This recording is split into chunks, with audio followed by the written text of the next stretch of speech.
लिख के जाना। चलिए शुरू करते हैं। How can they join with Modi, who is a terrorist? क्या सोच है रे तेरी, मानना पड़ेगा। And he won't believe in equality. His party won't believe in equality and justice. यह न केवल निंदनीय है, अपितु यह कांग्रेस पार्टी के मानसिकता को दर्शाता है और यह कोई स्लिप ऑफ टंग भी नहीं है। और यह कोई, अगर वो सफाई भी दे रहे हैं तो आप याद रखिए जानबूझ के किया हुआ कांग्रेस का षड्यंत्र है। और नहीं तो क्या। हर दिन राहुल गांधी जी अपने भाषण में प्रधानमंत्री जी के साथ तू तड़ाक वाला व्यवहार करते हैं और आज तो अति हो गई जब राहुल जी के कहने पर मल्लिकार्जुन खड़गे जी ने प्रधानमंत्री जी को टेररिस्ट कह दिया। आज शुरुआत अजय उपाध्याय जी आपसे करते हैं। मुझे पता है कि आप भी पूरी एक लिस्ट लेकर बैठे होंगे कि भाई इन्होंने ये बोला, उन्होंने भी ये बोला, इन्होंने भी तब ये बोला था। लेकिन चुनावों के इर्द गिर्द, मतलब आपको, मैं तो ये नहीं बोल रही हूँ कि आपने क्या अपमान किया नहीं किया, वो तो जनता तय करेगी। आपको नहीं लगता है कि ये सेल्फ गोल हिट कर देती है हमेशा कांग्रेस पार्टी? खुद मल्लिकार्जुन खड़गे जी को भी एहसास हो गया, तभी तो तुरंत वो सफाई भी देने लगे। अंजना जी स्पष्ट तौर पे खुद खड़गे साहब ने ही इसकी सफाई दे दी और जिस तरह उनको मिसकोट किया गया। अच्छा, आतंकित करना और आतंक फैलाना या आतंकवादी होना तीनों अलग अलग चीजें हैं। सच्चाई यह है कि उन्होंने टेररिस्ट शब्द यूज किया है, टेररिस्ट शब्द यूज किया था, बाद में उन्होंने चेंज किया। हाँ, टेरोराइज करना दक्षिण भारत के बुजुर्ग व्यक्ति हैं, हो सकता है बात को वो सफाई दे रहे हैं स्पष्ट तौर पे कि इतना तो वो भी समझते हैं कि टेररिस्ट मोदी जी नहीं हो सकते, ये सबको पता है, ये तो सामान्य सी बात है।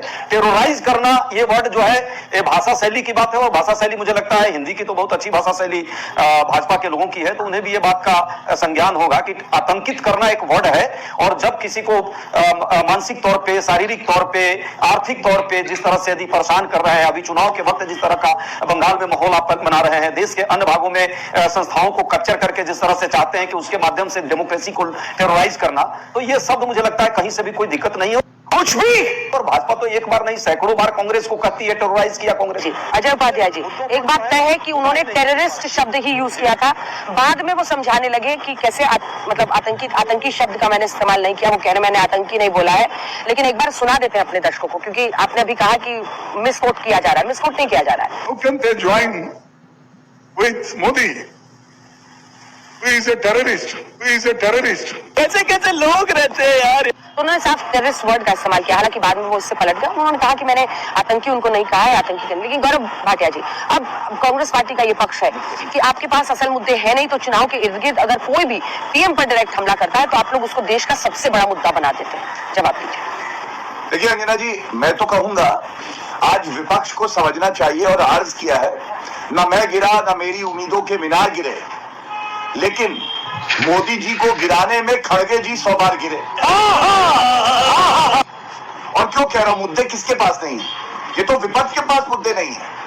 अंजना जी, आप बताइए, जब टीवी चैनल पे आकर कांग्रेस के प्रवक्ता को झूठ का सहारा लेना पड़े कि टेररिस्ट शब्द का इस्तेमाल नहीं किया है, और अंजना जी जैसी पत्रकार बार बार कहें कि टेररिस्ट शब्द का ही इस्तेमाल किया है, तो कितना अंदर से आत्मग्लानि हो रही होगी अजय उपाध्याय को, ये मैं समझ सकता हूं। लेकिन आज मुद्दा क्या है? आज मुद्दा यह है, आप विचारधारा का विरोध कर सकते हैं, आप सुझाव दे सकते हैं, लेकिन लोकतंत्र में मोदी जी के लिए आपने क्या क्या नहीं कहा। टेररिस्ट कह रहे हैं खड़गे जी, इससे पहले प्रधानमंत्री जी को कॉम्प्रोमाइज पीएम बुलाते हैं राहुल गांधी, जो स्वयं सबसे ज्यादा कॉम्प्रोमाइज व्यक्ति है। ये हमने देखा है कि जो ताकत भारत के खिलाफ है उसके साथ राहुल गांधी खड़ा होता है। तीसरा, कोविड की महामारी में कोविड वायरस की तुलना मोदी जी से करके कोविड बोला राहुल गांधी ने, सच है या नहीं?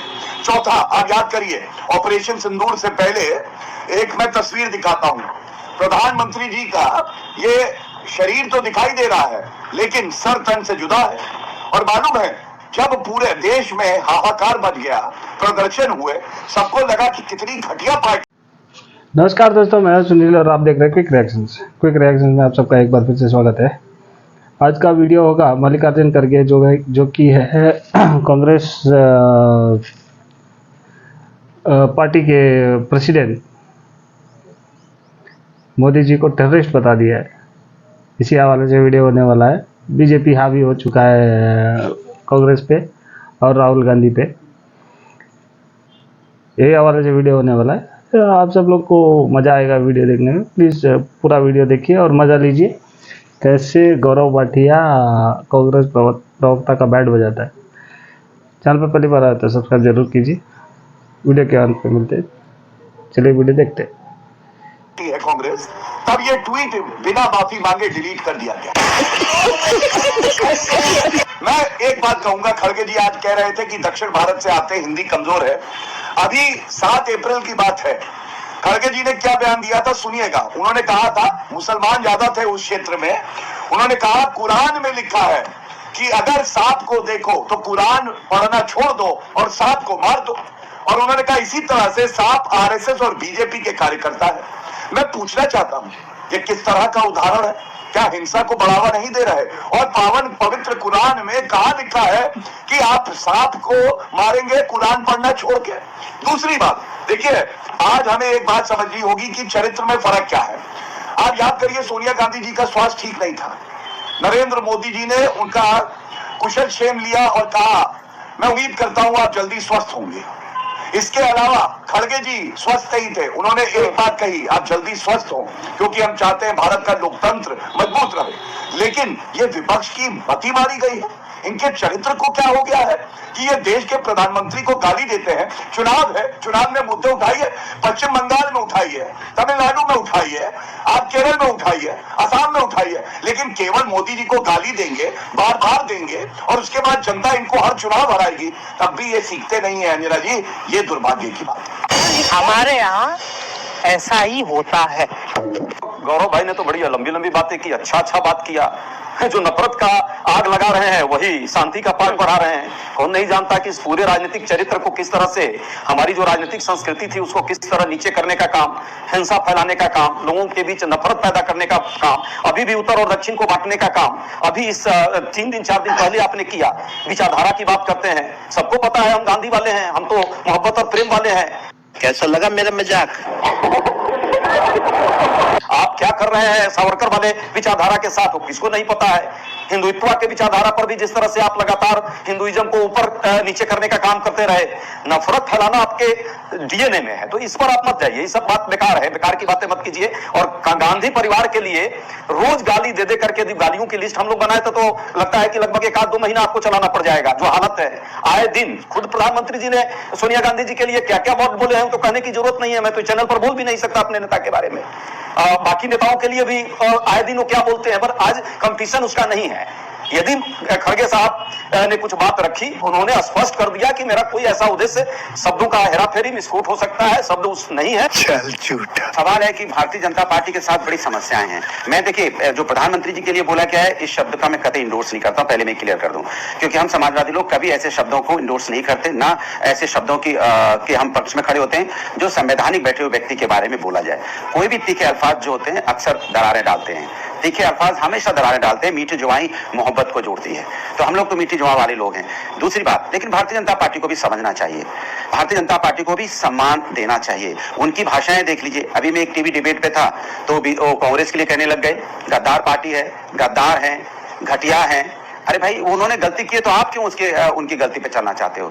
ये भी तो देखो ना, पार्लियामेंट के अंदर में अगर जिस तरह की भाषा का इस्तेमाल एक रमेश बिदुड़ी साहब ने किया था, उसमें ठोक के कार्रवाई हो गई होती ना, तो एक मैसेज बहुत बड़ा जाता, लेकिन ठोक के कार्रवाई हुई नहीं। क्या क्या बोल गए जो मैं बोल भी नहीं सकता।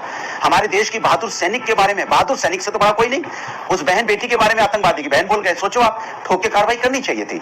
मैं फिर कह रहा हूं, मैं जो प्रधानमंत्री जी के लिए बोला गया मैं उस शब्दों के साथ नहीं खड़ा हूं, खाओ मां कसम। लेकिन भारतीय जनता पार्टी के नेता जब अपशब्दों का इस्तेमाल करते हैं, जो सैनिक अधिकारी हो या पार्लियामेंट के अंदर में जो मेंबर ऑफ पार्लियामेंट हो या जो संवैधानिक पद पर बैठे हुए लोग हैं, उनके बारे में जब अच्छे शब्दों का इस्तेमाल नहीं करते, तब भी भारतीय जनता पार्टी को रोकना टोकना चाहिए। एक बात, लेकिन बीजेपी की एक अच्छी एक अजीब सी आदत है, वो भारत जाता है। इंतजार कीजिए, दो लोग और भी हैं। गौरव जी, अंजना जी, सबसे पहले तो ये तो वही बात हो गई कि अब आप जाएंगे अतीत में और कहेंगे कि तब क्या कार्रवाई हुई। मैं याद दिलाता हूं, प्रवक्ता होने के नाते मैं भी शर्मसार था। भाजपा का हर नेता कह रहा था ये बयान गलत है, क्रिमिनल केस हुआ।